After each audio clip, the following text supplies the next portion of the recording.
Good morning, everybody. It's Sunday, July 23rd. Massachusetts Congresswoman Lori Trahan's our guest. Let's go on the record. A voice of calm in a Congress more prone to chaos these days. How the Merrimack Valley Democrat is navigating the partisan divide as the 2024 election cycle looms large. From WCVB Channel 5, the inside word from Washington to Beacon Hill. Today's newsmakers are going on the record.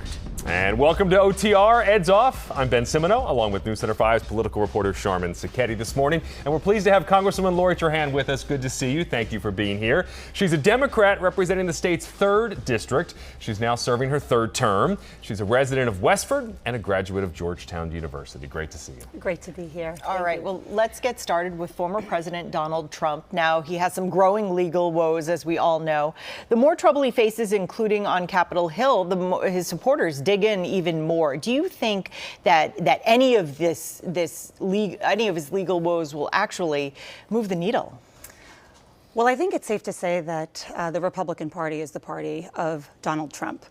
We've seen it time and time again. He has shown an ability to bend and break the law. We've seen that with his stealing of classified documents and holding them up at his resort in Florida. And we've seen it with him inciting an insurrection on January 6th in his attempt to steal the 2020 election. And so I think folks have dug in. They've dug in around him. There's no question that if there is anybody who feels inclined to stand up to Donald Trump, they're going to do that at great political peril. Now, with that trial, the classified documents set for May 20th, that's not what the former president's legal team wanted. It's not what the special counsel's team wanted. So it sort of splits the difference. Do you think that'll have an impact on the election? I do. I think people are tired of this. I mean, I think it's really important that we let the process play out. And frankly, it was a split in terms of, the president wanted to have it after the election, the special counsel by December. May is sort of a compromise position. He could very well, though, already be the Republican nominee by that point, right? It's the reason why I voted to impeach the president twice, so that we would never be in this position and have him be the nominee going into a presidential cycle. So, there's no question next year is going to be chaotic. But I think it's really important that this process, we always knew that there was going to be a chance that criminal charges were going to be levied against the president. And that's the reason why we have a special counsel. And we have to let this process play out. And let's follow up quickly while we're on the Republican Party. Does Speaker McCarthy have any control over the hard right faction in the House? Absolutely. It's the problem of having a weak speaker. And frankly, weak in his position because he's given so much away to the extreme MAGA right, but also weak in character.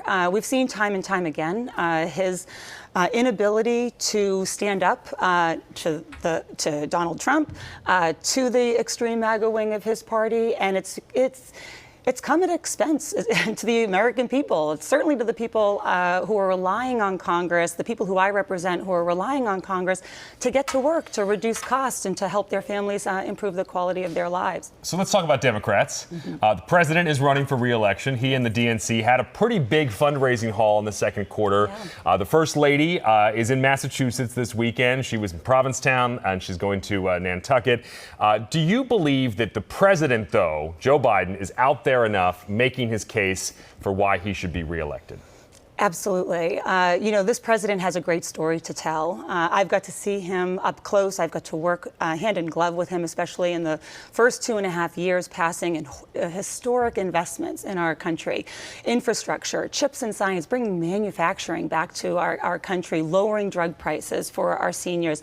And I think he's going to go on the campaign trail aggressively and talk about what those investments mean. He really doesn't appear to be out there much right now. Well, he has his Invest in America campaign is really taking hold, going and really translating to the American people how these investments, which, by the way, the Republicans call reckless spending, but this is an investment in our economy, investment in our middle class, investment in, helping our seniors finally afford their life-saving, prescription drugs, and I think that's going to continue. And so, anybody who's been on the ballot will tell you every election's different, and certainly the path to 2020, is different than the path to 2024. But really the difference is this president has some major accomplishments that he can talk about. Do you think, is Hunter Biden going to continue to be a thorn, frankly, for him? Or do you think with this plea agreement, those days are over?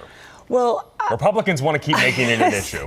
Look, if you walk the halls of Congress, this is all Republicans are talking about. In fact, it's a little ironic that they have a whole subcommittee on the weaponization of government when they are really the ones who are weaponizing government, right? They are using the committee structure. They're using their investigative power to really distract the American people from the things that we should be working on. And the list is so long. But this week, I mean, they had these photos of Hunter Biden plastered on committee walls, and they'll do anything in this as we head into this campaign to shave a couple points off of the president's ratings, and look, they'll go to some pretty extreme levels to do that. Let's move from Capitol Hill to Massachusetts. Massachusetts is feeling the strain caused by an influx of migrants, like a lot of other states. Governor Healey constantly trying to find more shelter space. Congressional action at this point seems unlikely, but what more should or could the Biden administration be doing to help states with this growing issue? Housing is already tight here. Absolutely. Look, this is a problem of our own making, and frankly, Congress has an obligation to act. We know that there's bipartisan support for comprehensive immigration reform, but if you listen to the way Republicans position much of the immigration debate, it's around campaign politics. They know that this is something that they can take advantage of to score political points back home. And so I really commend the governor stepping up, and Massachusetts typically does this, to sort of lead the way, governing responsibly with compassion. You juxtapose that to Governor Abbott, who's literally this past week pushing women and children back into the Rio Grande River.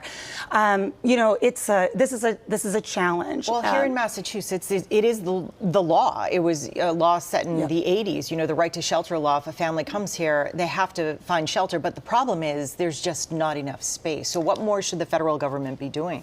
Well, like I said, I do think that the federal government needs to address immigration reform because it's a problem that has needed a solution for decades.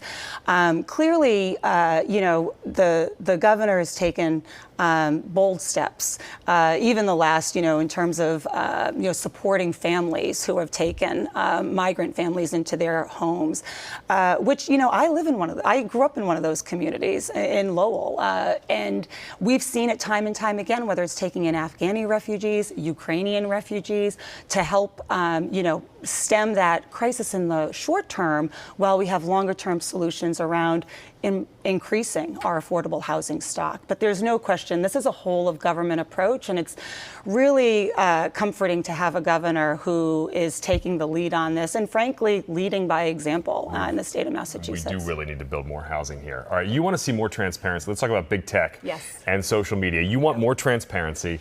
I think there's probably a lot of Republicans who agree with you on that. Could something actually get done here in a bipartisan manner, given the enormous power these technology companies have over our society, our information channels, and frankly, our politics? Yeah, definitely over our political process. I mean, there is bipartisan legislation to pass a privacy bill. It cleared through the Energy and Commerce Committee, which I sit on, overwhelmingly. It doesn't stop the big tech lobby from, frankly, pretty disingenuous behavior, because they'll be asking for regulation on the one hand, which is the right thing for them to do, and it makes them look great. But they're spending millions of dollars to stop that process. To water that down. Yeah, and so, I'm a mother of two young daughters, right, 9 and 13. They are in the prime ages of asking me daily if they can go on another platform. And at a minimum, we need a privacy policy in our country so that we can catch up with what the EU is doing and so many other of our allies who are leading in this space.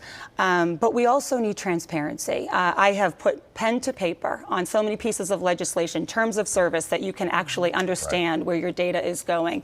Making sure that we give researchers access. I think this is the one place where Democrats and Republicans might actually find some common ground. Absolutely, and I'm hopeful for that. I mean, I do work across the aisle and across chambers with Senate partners, and I am eternally optimistic optimistic, but also dogged in getting something across the line. All right, much more with Lori Trahan after the break.